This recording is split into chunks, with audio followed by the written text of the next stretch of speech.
মিস্ত্রি একটা বিড়ি দাও তো খাই। কি বললি? ওই মিস্ত্রি বলছে বিরিয়ানি খাবো। বেশ ঠিক আছে, পরে খাই দিস। আর মিস্ত্রি, আমি তো এই রুমটায় থাকবো, তো ভালো করে ডিজাইন করে দিই। না না, এই রুমটাতে অ্যাটাচ বাথরুম আছে, আমি থাকবো।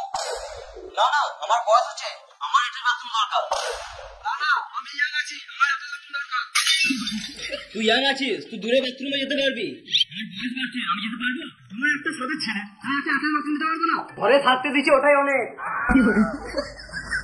আর মিস্ত্রি, এই রুমটা ভালো করে ডিজাইন করে দিও তো।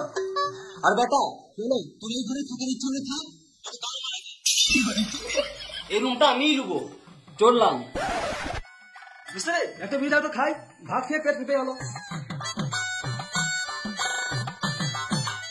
মিস্ত্রি ভালো তো বুঝাও তো এই রুমটা আমাকে দেওয়ার জন্য। এই রুমটা তুমি কেন নেবে? রুমে অ্যাটাচ বাথরুম থাকলে যখন তখন হ্যান্ডেল মারতে পারবো।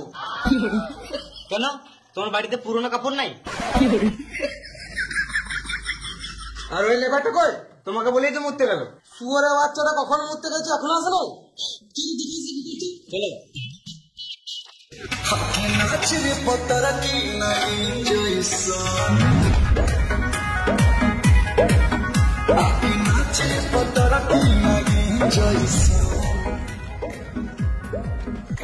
বাল করি কাজ, রিলস বানাবার, ফলোয়ার্স বানাবো।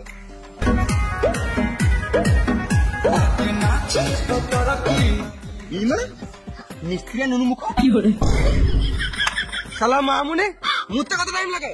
কাজে ফাঁকি মেরে রিলস বানাচ্ছে। শুয়োরের বাচ্চা লেবার, ভালো করে কাজ কর, একদিন মিস্ত্রি হবি। সে নাই, কাজে ফাঁকি মারছে। জীবনে মিস্ত্রি তো ভাবি না, সারা জীবন লেবার। লেবার বলবে না তো কি বলবো? হেল্পার বলো, হাম মিস্ত্রি বলো। বাল বলবো।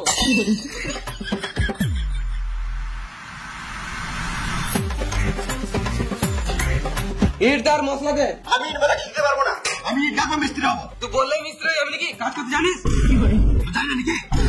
যা বলছিস সেটা কর, চুপচাপ করে ইট মশলা দে। আমি কাজ করতে দেবো না। ভালো বলছি, মাথাটা সরা, আমাকে কাজ করতে দে। আমি সব পয়সা দেখি করে কাজ করো। শুয়োরের বাচ্চা কাজ করতে দিবি না? না দাঁড়া।